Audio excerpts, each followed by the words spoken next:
This ain't just a channel, this is BBTV. You know, sometimes petty isn't quiet or reflective or something you journal about with a candle lit. Sometimes petty is loud and confusing and dressed like confidence, but acting a little bit like chaos. Sometimes it feathers an eyeliner and a personality. So, you know what? Big, it's so big it fits and it fills the room before the person even gets there. And today, we are not here to unpack it nicely or redeem it politely. We're here to point at it and laugh a little bit and admit there's a special kind of madness that shows up when being extra becomes the whole damn identity. And you know what? Nobody ever tells you to sit down because the mess is entertaining. Welcome to Monday Petty Monday, where we don't start drama, we just document it. If something annoyed you, irritated you, or lived rent-free in your head all week, you're in the right place. Boss be rising, BBTV's igniting, turn the volume up. Yeah, the whole world's invited, from the gravel road to the neon dream. She built an empire out of broken wings. Boss be rising, sky ain't even the ceiling when she hits go live. Everybody feels it.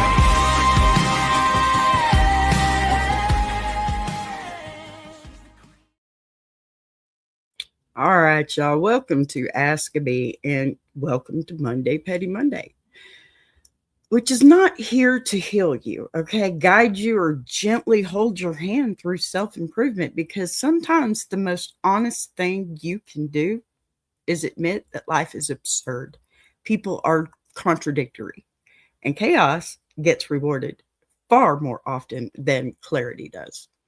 And in this space exists so we can say that out loud, okay? Say it out loud without pretending we're above it all or beyond it or somehow immune to enjoying the mess while it's happening.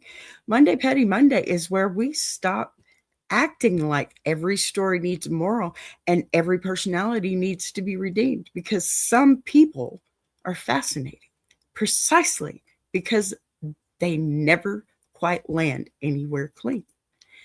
And some seasons of life are less about growth and more about watching the wheels wobble and asking yourself, why does everyone keep cheering like that's stability?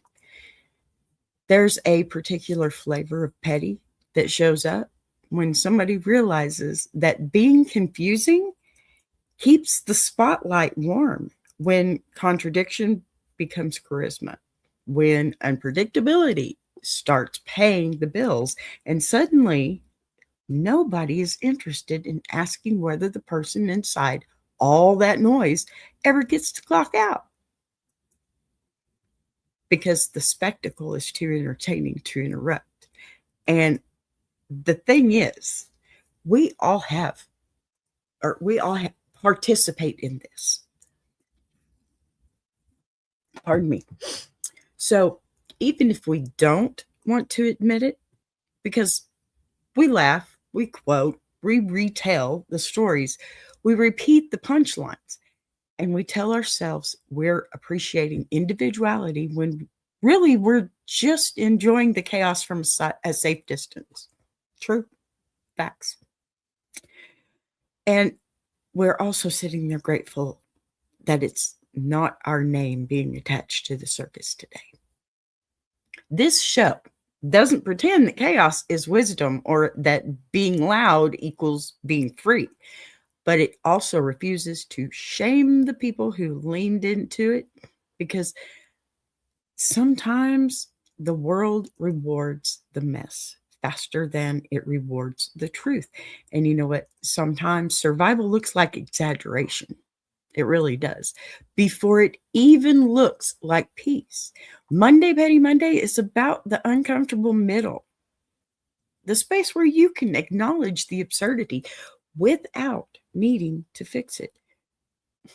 Where you can laugh without cruelty. Where you can call something ridiculous and still recognize the humanity underneath the eyeliner. Okay. The outfits, the headlines, and the long running public confusion that everyone pretends not to notice because it's more fun to clap than to ask real questions.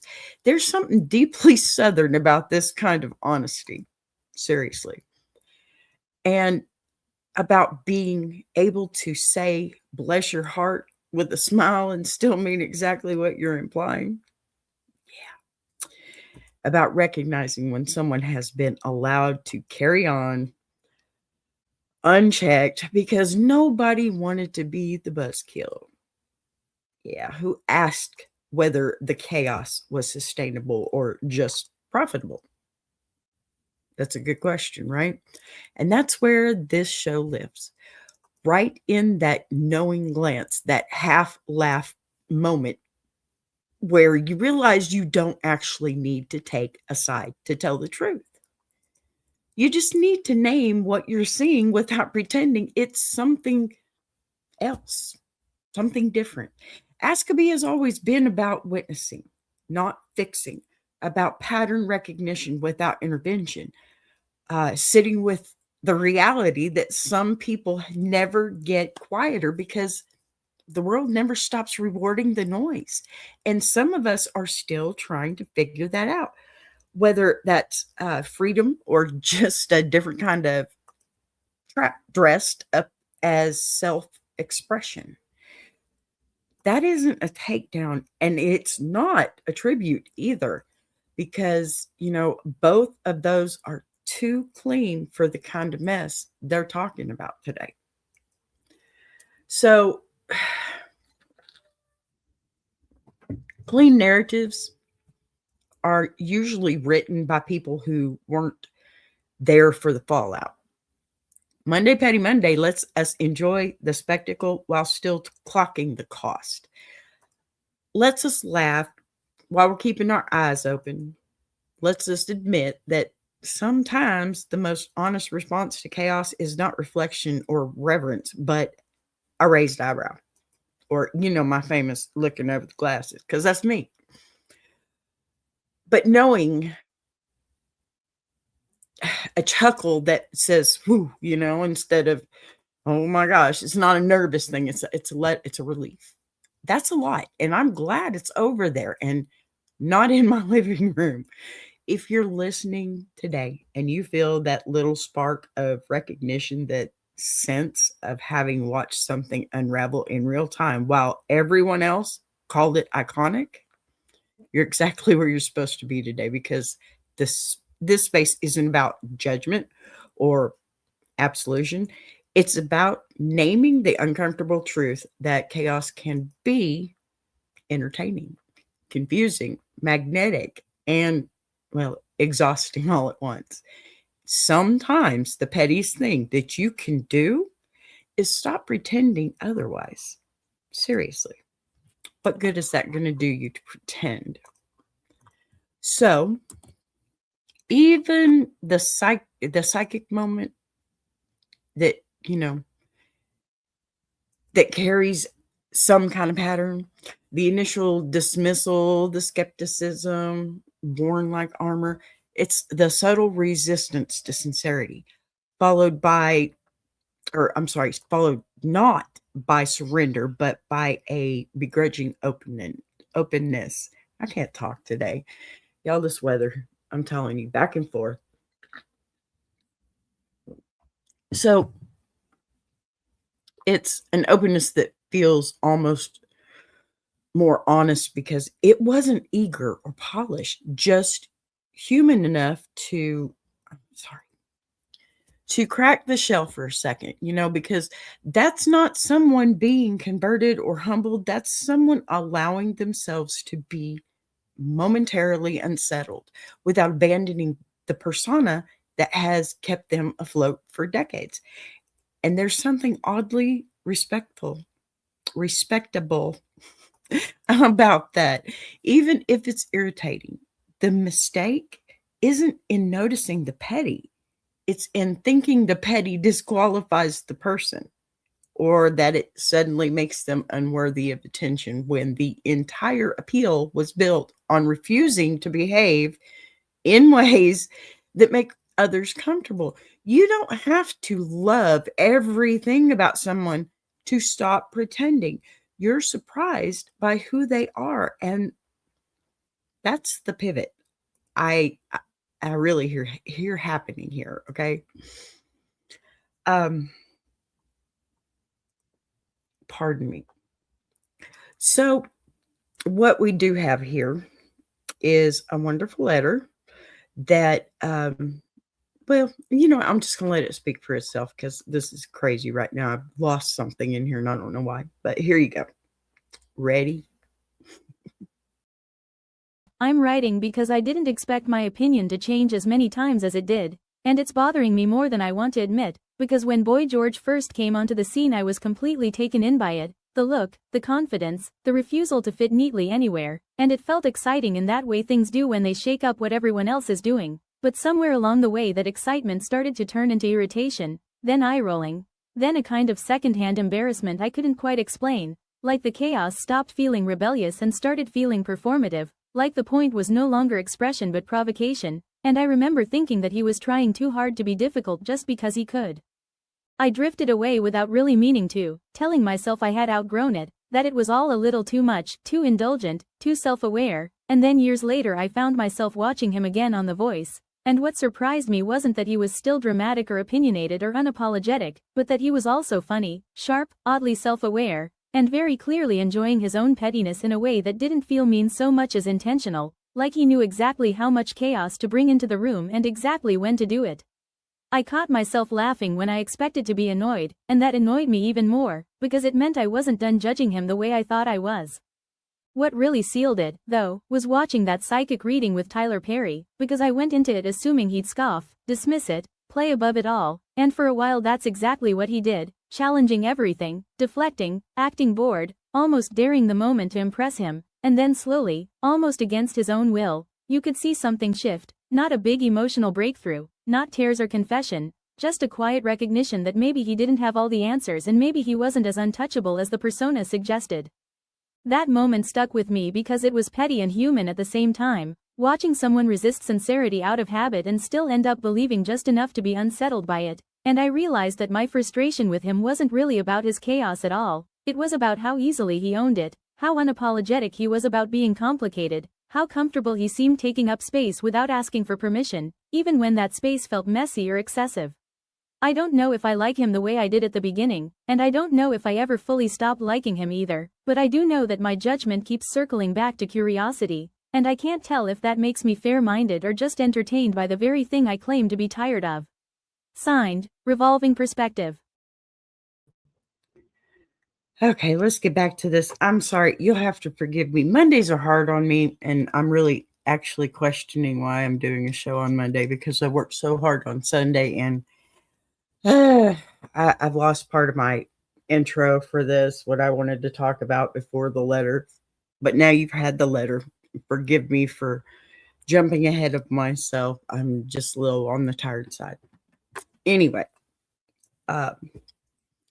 so what I hear in what you wrote isn't confusion so much as discomfort with your own inconsistency, I think.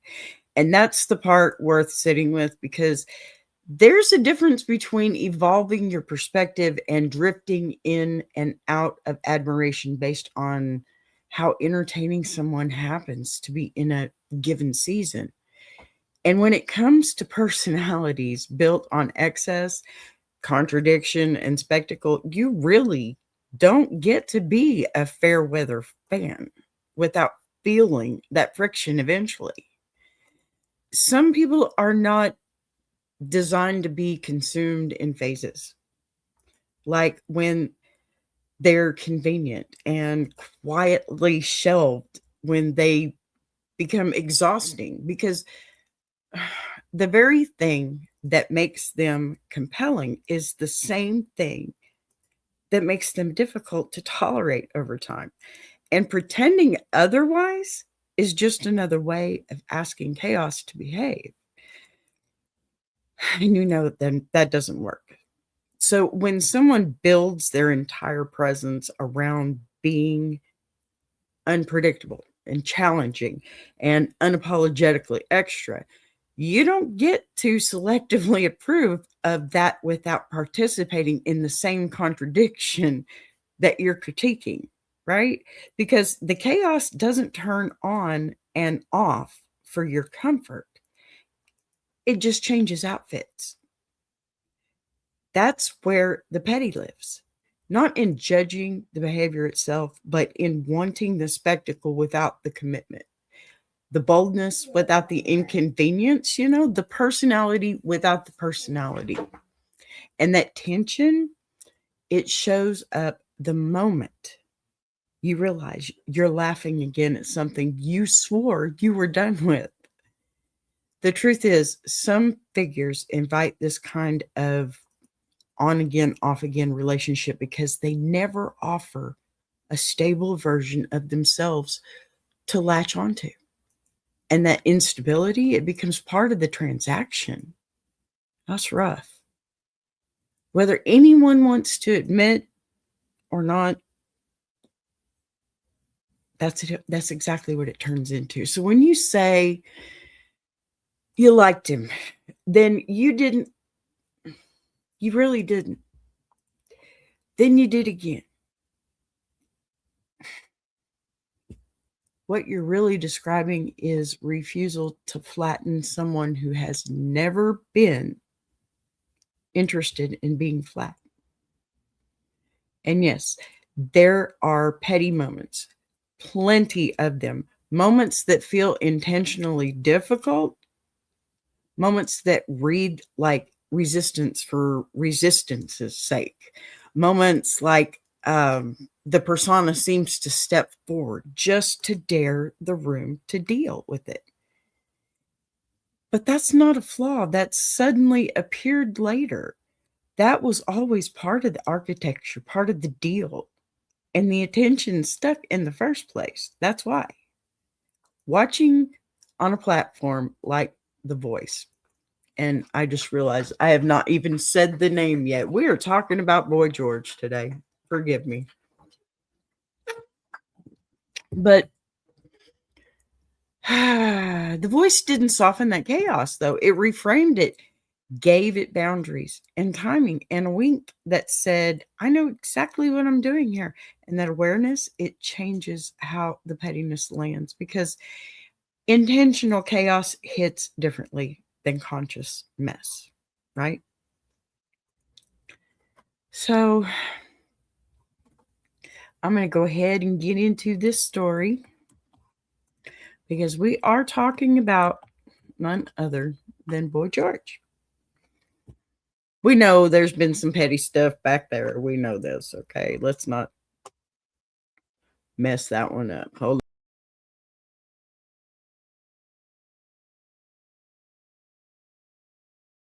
up there. See, I'm just not here today. Y'all have to forgive me, okay? I'm tired.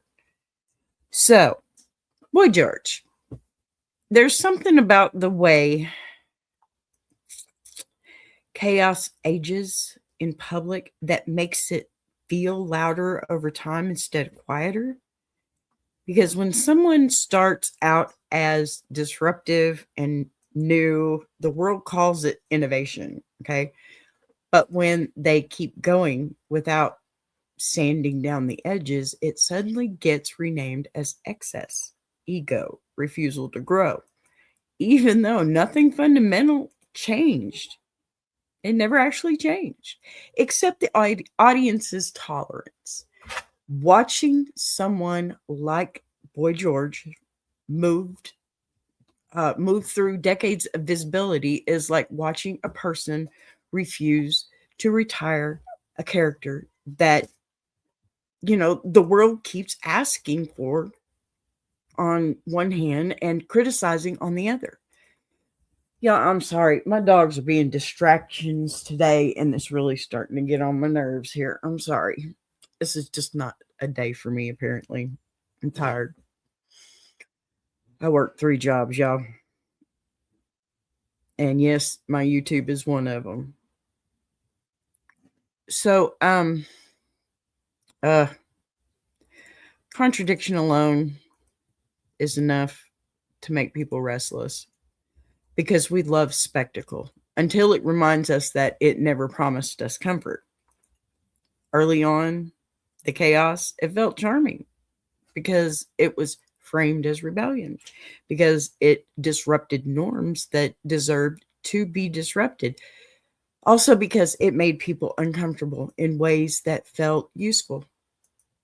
And there's generosity audiences extend in those early phases where confusion is still exciting and unpredictability feels like freedom rather than fatigue. But the longer someone stays committed to being larger than the room, the more the narrative shifts because the audience starts to believe they're entitled to evolution on their own terms, but not the artist's terms. Okay.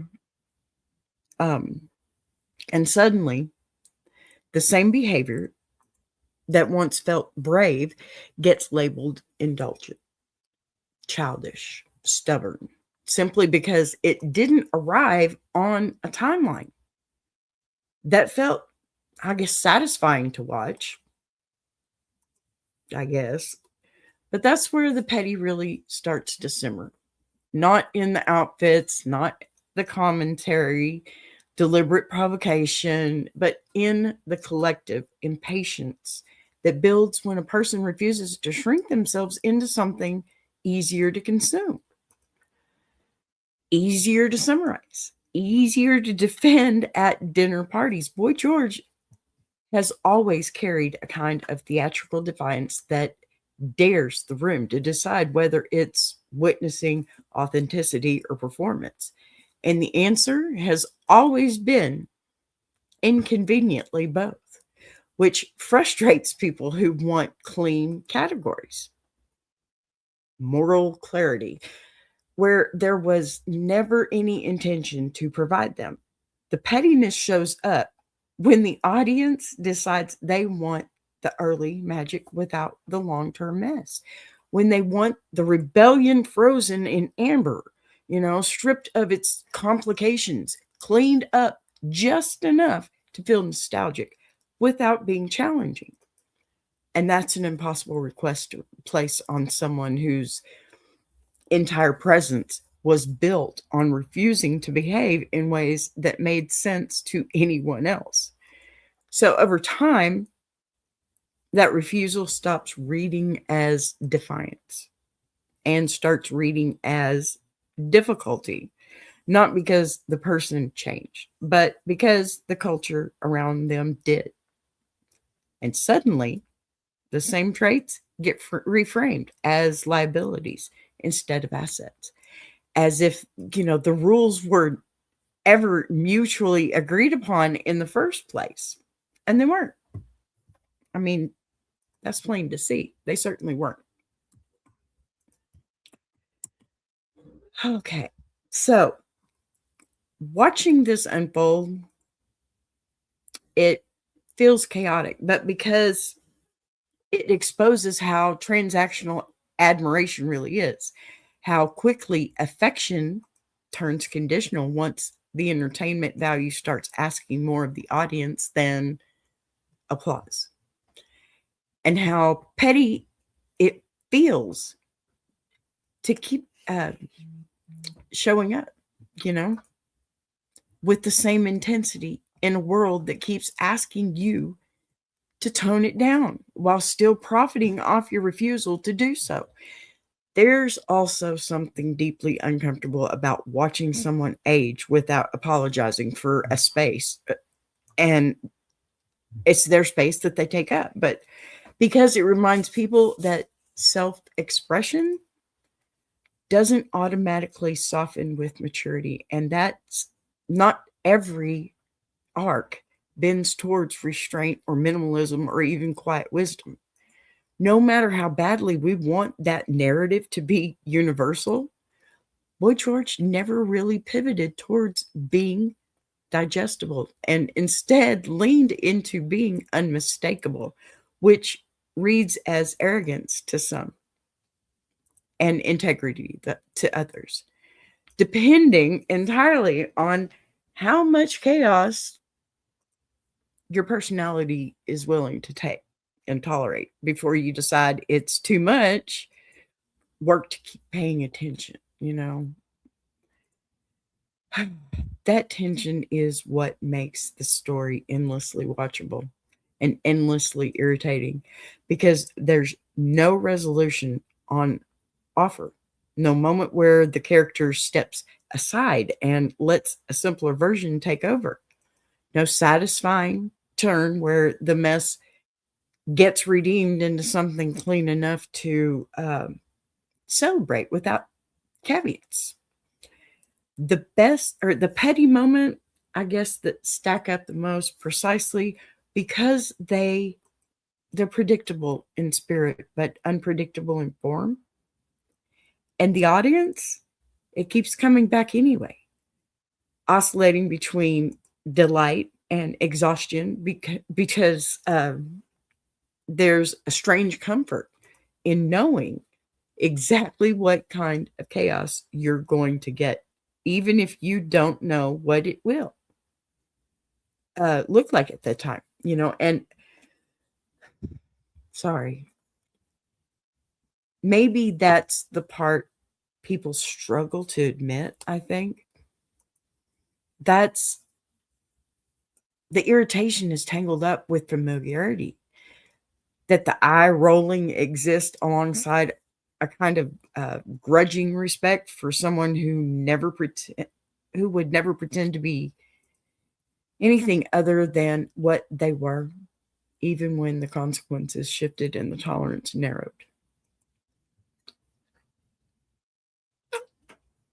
Y'all, this isn't my day today. You'll have to forgive me. So, this first stretch of the story isn't really about redemption or downfall. It's about endurance, about what it looks like to keep showing up as yourself long after the novelty has worn off, long after the applause has become selective, and the audience has started rewriting the rules without telling you. There's something undeniably petty and undeniably human about refusing to play along with that revision.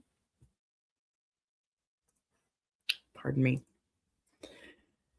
I keep saying that. Y'all gonna get tired of hearing it. But as the years go on, the chaos stops being framed as accidental and starts being interpreted as deliberate.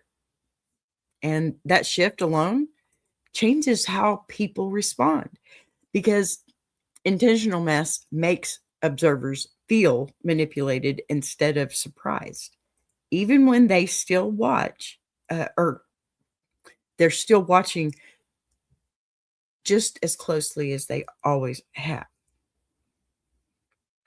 There's a point where a public figure's unpredictability turns into a known quantity, where the audience begins to expect the eyebrow raising comments, the refusal to play nice. Okay, let's put it that way. And instead of asking whether it's authentic, they start asking whether it's necessary, which is a question that almost always carries judgment disguised as concerns. Boy George has spent a very long time in that space where people assume they've figured him out, where every sharp edge gets labeled as strategy and every moment of resistance gets chalked up to ego, as if someone could perform that level of contradiction for decades without it being deeply embedded in who they actually are. The petty shows up where people decide they want to audit the behavior, to measure how much chaos is acceptable now that the shock has worn off, to tally up moments where he should have known better, okay, according to the rules that were never offered to him, when the chaos was profitable and applauded. This is where the commentary gets louder than the actual person themselves, where reactions become more important than presence, where the audience starts narrating the story as if they're owned owed any explanation for why someone didn't mail out on schedule. Y'all, my ADHD is driving me nuts right now. Let me just preface these pictures that are behind here because I was supposed to be up to this point. My letter said Tyler Perry. That's how bad my ADHD is today. It is not Tyler Perry, it's Tyler Henry, the young man on the screen right there. Okay. Sorry. Y'all all know Boy George. I mean, my Gen X, y'all know. Everybody knows him from The Voice. Okay, there's been times on The Voice where y'all saw where he was petty. He had some petty moments, but you got to remember that some of these people, they kind of deserve the moment for that, you know? I think they deserve it a lot because they've gone through a lot just to be who they are for us. Sure, for them. Sure, the money's nice. Come on, we're not going to go past that. But yeah, okay. So watching him lean into his opinions, challenge people in rooms where politeness is the currency, and resist the soft focus treatment reserved for legacy figures feels totally uncomfortable because it's disruptive. And it disrupts the fantasy that time automatically refines people into something easier to digest. There's a particular kind of irritation that comes from watching someone refuse to perform gratitude for their own relevance. And they refuse to soften their edges just to reassure the audience that everything is under control, and that irritation often gets mislabeled as concern for growth when it's really about discomfort with unresolved intensity. I think we all know that's true. I think that's true for anybody. So the pettiness isn't just in the comments or the confrontations. It's in the refusal to offer closure, in the way he keeps showing up with opinions that don't care whether they land well, in the way he seems almost amused by the tension it presents, as if daring the room to decide whether they're entertained or just offended this time. That posture frustrates people who want a clear arc, who want proof that the chaos was leading somewhere respectable. Because unresolved stories make us feel foolish for just having invested attention in the first place. And yet, the same unresolved quality is exactly what keeps the storyline alive, because predictability is boring and polished. Redemption arcs are always easy to forget.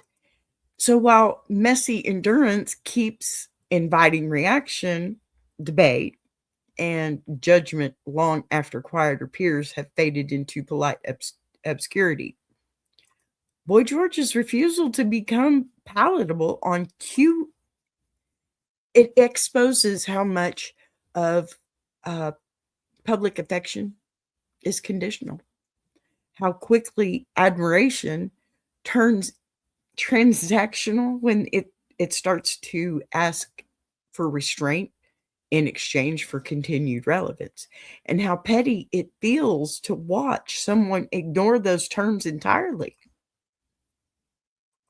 There's also a strange kind of honesty in that refusal. A sense that if the chaos is going to be part of the conversation anyway, it might as well be intentional rather than apologized for. And that choice alone, it keeps people arguing about about whether he's self-aware or self-indulgent. instead of letting the conversation, pardon me, settle into comfortable nostalgia. The longer this dynamic plays out, the clearer it becomes that the chaos isn't a phase to be outgrown, but it a constant pressure point that reveals more about the audience than it does about the person at the center of it. Because the reactions say everything about our appetite for contradiction and our limits for tolerance. This middle stretch of the story isn't about shock value anymore. It's about the friction, about what happened when someone keeps refusing to resolve themselves into a version that makes sense for everyone else's expectations. And the petty keeps stacking precisely because no one ever quite gets what they want. Not the critics, not the fans, and not the person who seems perfectly content letting the tension sit right where it is. It's not near as fun, I would think. All right, y'all, I'm going to take a little bit break. Get me something for this throat.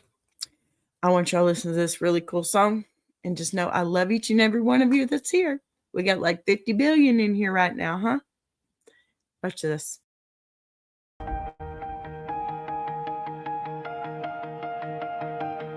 She came from the quiet storms, built a fire from the ground, turned a whisper to a warning.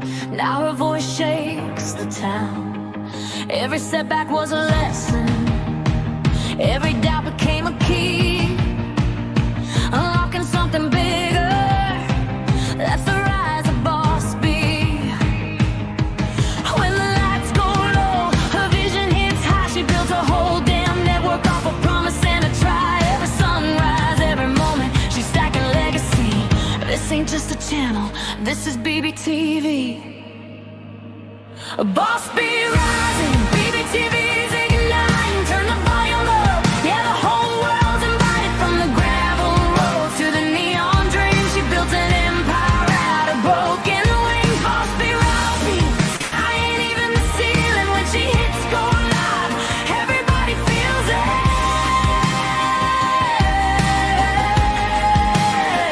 She's the queen of the comeback, the storm in the stream, crafting stories out of heartbeats, making visions out of dreams.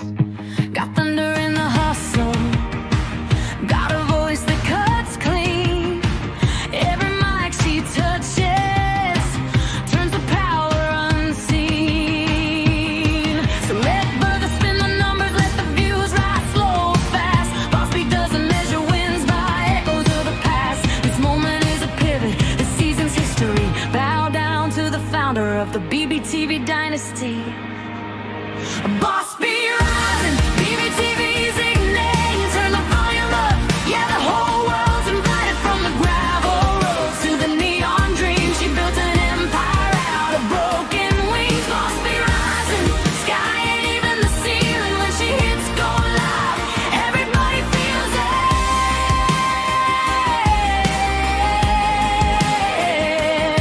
She's got fire in the head, it's got truth in the frame, got a heart that won't retire and a gift you can't name. Every loop, every letter, every dream she sets free, it's a love note to the world sign.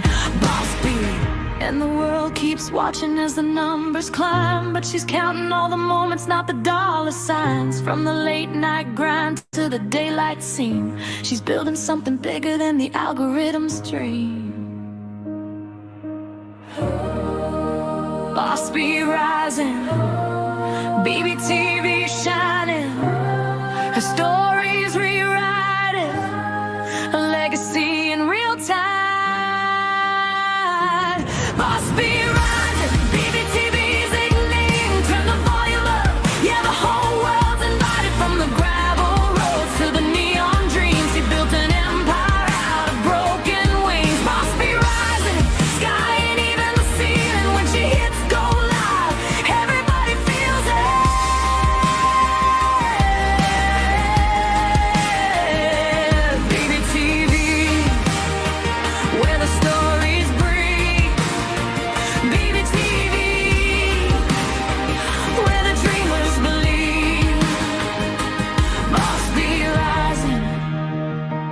watch her take her place. This is BBTV. This is her grace.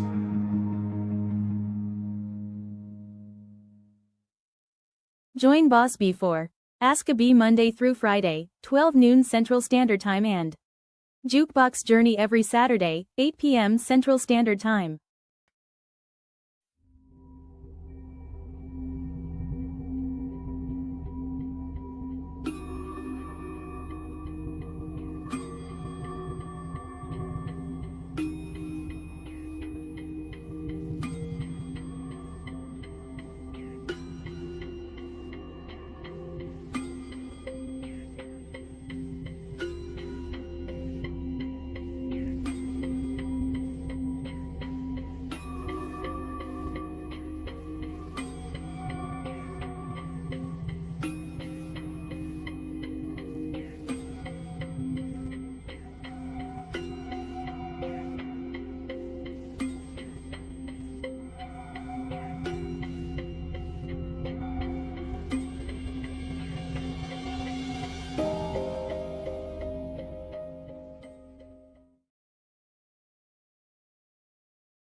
And of course, the mute button. Why wouldn't I have it on still?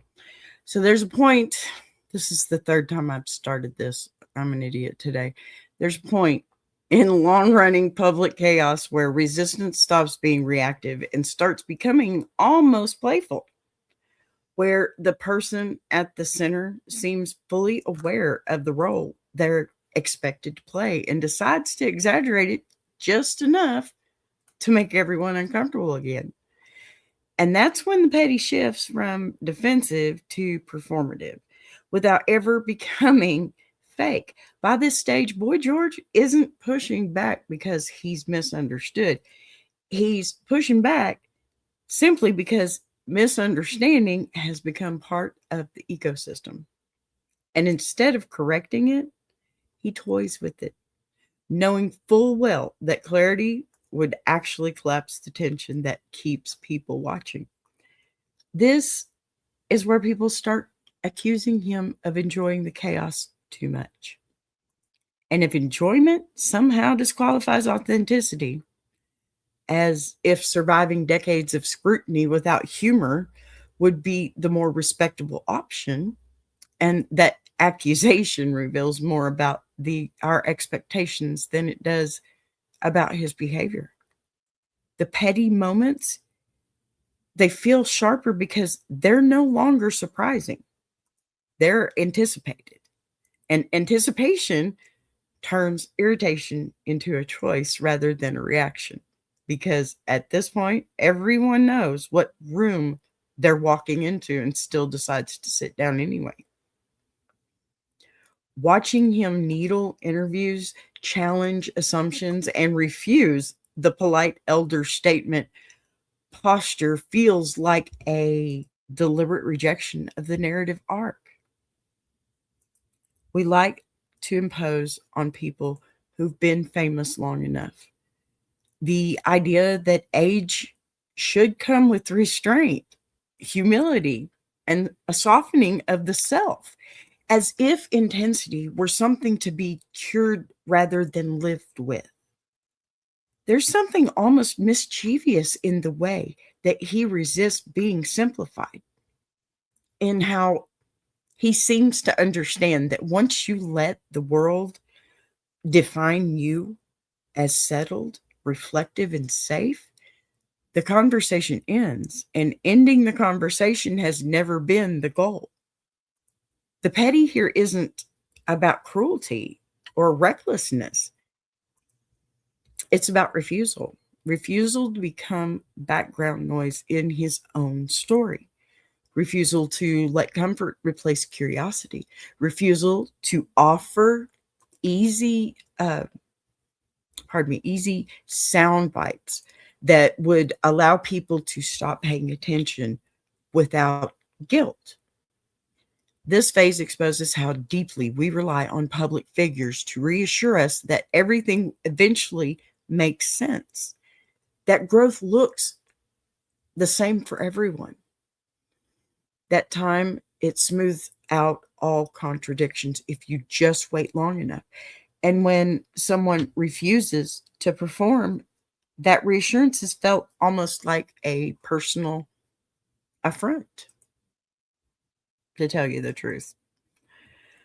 And I mean, yeah, why not? Society does everything else to them. Why not? So the chaos becomes less shock and probably more endurance about how long someone can keep being unapologetically themselves in a culture that rewards reinvention only when it follows approved scripts. That endurance starts to feel provocative in its own quiet way. People call it stubbornness, arrogance, ego, anything that allows them to dismiss the discomfort of watching someone remain unresolved. Because unresolved stories don't offer the emotional payoff that we're trained to expect from longevity. And yet, there is a strange consistency in that refusal, a through line that says this was never about being liked correctly, never about earning approval through refinement, but about occupying space in a way that feels truthful, even when it's inconvenient. The petty moments pile up here because they're no longer accidental collisions with expectation. They're deliberate friction points, small reminders that persona and the persona have long since fused into something that it just can't be easily separated or managed. Y'all, give me a second. I'm sorry.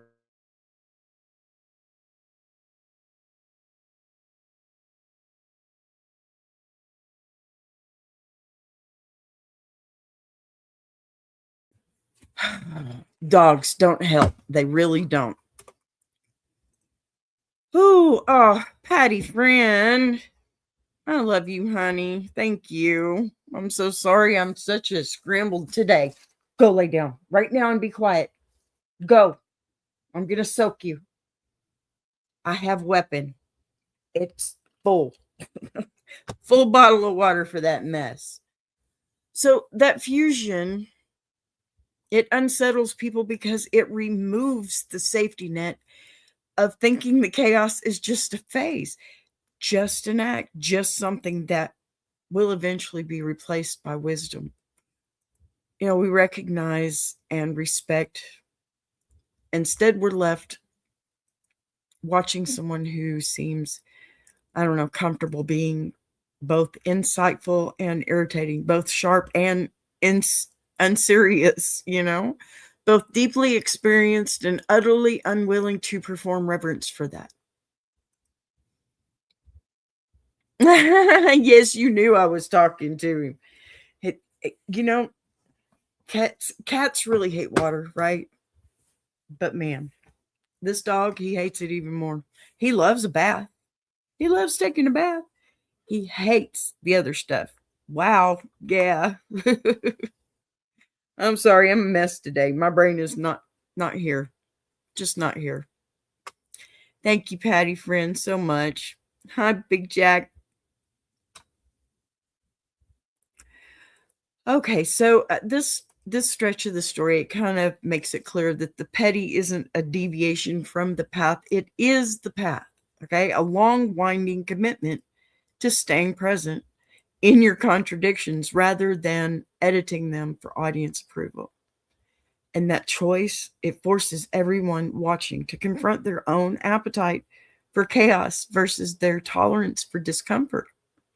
If earlier phases invited admiration and later phases invited judgment, this one invites something more complicated, a kind of reluctant respect tangled up with exhaustion. because it becomes impossible to argue that the behavior is unintentional when it has been sustained with such precision for so long. The chaos here isn't flailing, it's calibrated, not in the sense of being controlled, but the sense of being chosen again and again, despite knowing exactly how it will be received. And that choice alone,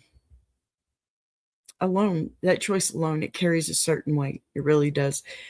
This segment of the story doesn't ask you to like it, or excuse it. It just asks you to notice how much energy goes into demanding that someone eventually become easier to understand, easier to defend, easier to consume, and how petty it feels to keep watching precisely because they refuse to grant, that wish. They just refuse, and it's terrible. Now that I can take a little break, y'all, this is my Patty friend. She's amazing. She is number one part of the Iron Shopping Iron universe. Let me tell you that, because she supports us. She comes to see every show we have, and we just absolutely love her, don't we, Big Jack? It doesn't hurt things to find out that we have lots of common ground, and especially our favorite pet. I believe you once had a Catahoula that looks probably very much like mine. Okay, so let me get back to where I was here. Yep. Okay. I may have to give myself a second here. I don't know why things are being silly right now.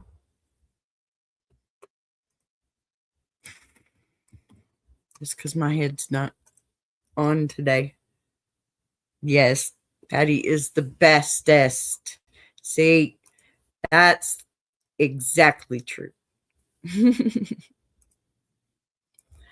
So,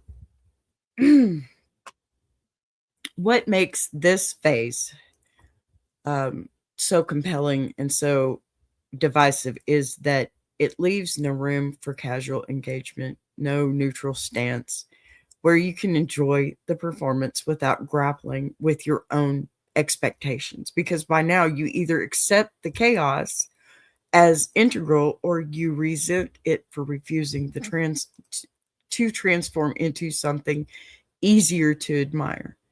This is where Fairweather fandom collapses under its own weight, because you can't claim nostalgia without acknowledging the continuity. You can't celebrate the icon while rejecting the behavior that sustained the visibility. And you really can't applaud the confidence while recoiling from the discomfort it creates. And that contradiction forces a reckoning, whether anyone wants it or not. Seriously, the pettiness by this point feels less like misbehavior and more like consistency, a refusal to betray the through line, simply to satisfy a narrative arc that makes everyone else feel better about sticking around. There's something almost grounding about that consistency, even when it's aggravating, because it removes the illusion that we're watching a work in progress, moving towards completion, and instead asks us to accept that, stories don't resolve. Some of them don't. They persist. This final stretch doesn't invite closure or catharsis. I can't say that word. It invites recognition that the chaos we keep reacting to is the same chaos that drew attention in the first place. Recognition that our discomfort says as much about our desire for order as it does about the person refusing to provide it. Recognition that calling something petty is often a way of avoiding the deeper admission we're still engaged because the mess is familiar.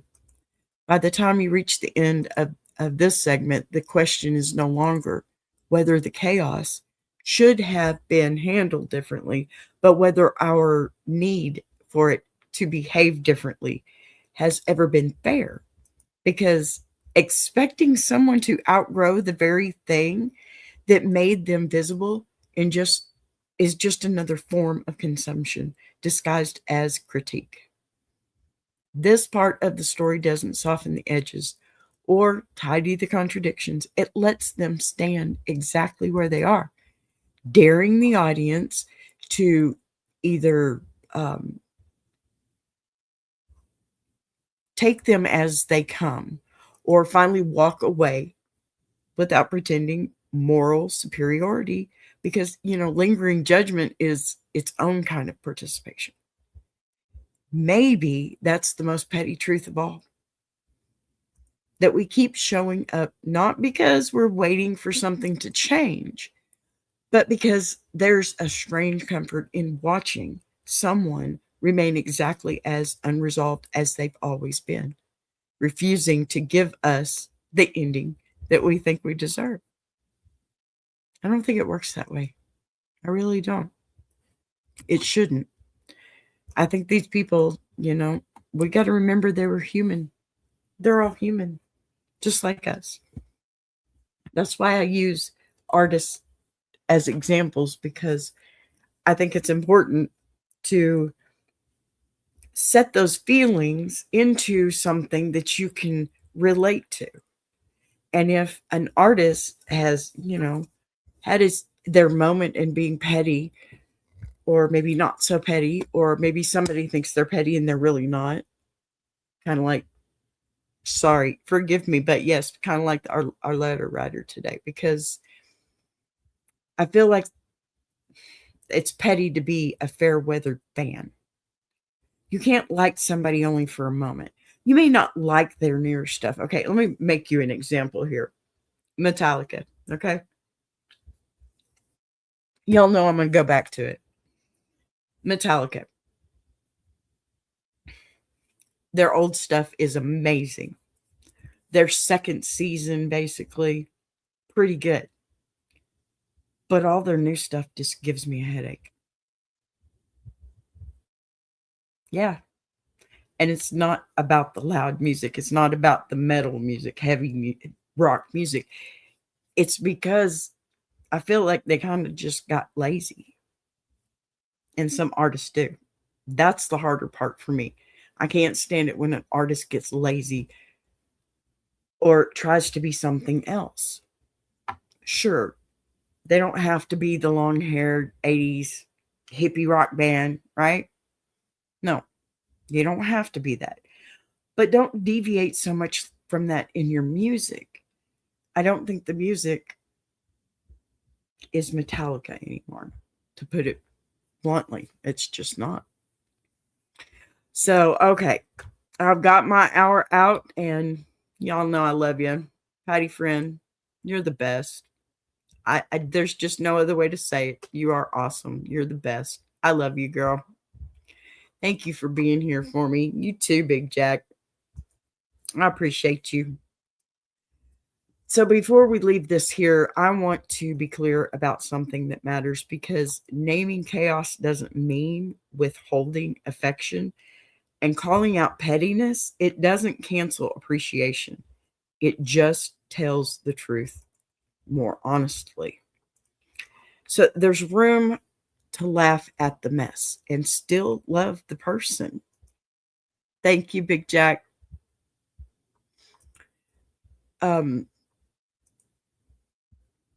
Goodness. So there's room to laugh at the mess and still love the person, right? Room to side-eye the antics and still respect the endurance. Room to acknowledge that some people have made a career out of contradiction without deciding they owe us resolution for it. Loving someone like this doesn't require agreement or defense. It just requires accepting that they were never here to make sense in the way we prefer. Never here to behave neatly. Definitely never here to finish the story in a way that lets everyone walk away feeling settled. That's no fun. And maybe that's the quiet relief underneath all the commentary, because the realization that you don't have to keep renegotiating your feelings every time the chaos shows up, dressed a little differently, because the chaos has always been part of the deal. There's something oddly freeing about letting yourself enjoy the spectacle without pretending it's wisdom, about admitting that sometimes what draws us in isn't polish or growth, but persistence, presence, and the refusal to shrink just because other people are tired. This isn't about excusing behavior or turning mess into meaning. It's about releasing the pressure to be consistent in your admiration when the subject has never been interested in consistency themselves. If anything, there's a strange kind of honesty in loving someone exactly as unresolved as they are, without demanding transformation as proof of worth, without turning irritation into moral judgment, pretending you weren't entertained all along that way, So we can laugh, we can shake our heads, we can acknowledge the petty for what it is, and still hold space for appreciation. Because contradiction, it doesn't disqualify humanity. It just complicates it. And maybe that's enough for today. To leave this story where it is, without cleaning it up, without fixing it, without forcing a lesson out of any of it. Just recognizing that sometimes chaos survives because it was never trying to be anything else.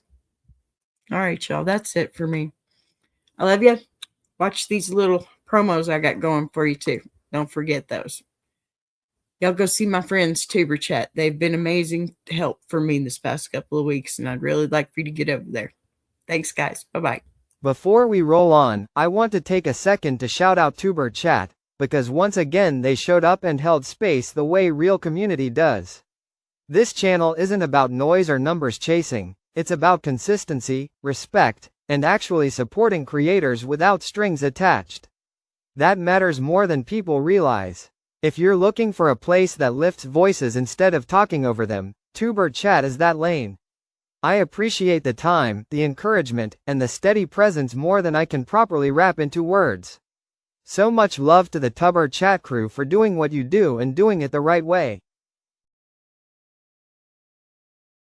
If you're enjoying this show, subscribing is the easiest way to support what's being built here on BBTV. You'll see the join button right next to subscribe. No pressure, no expectations, just an option for people who want to support the channel in a real way. We're live weekdays at 12 p.m. Central, and each day has its own focus. Same honesty, same voice, just different conversations depending on the day. And if you've got a story you want to share, send it in. Anonymous is always fine.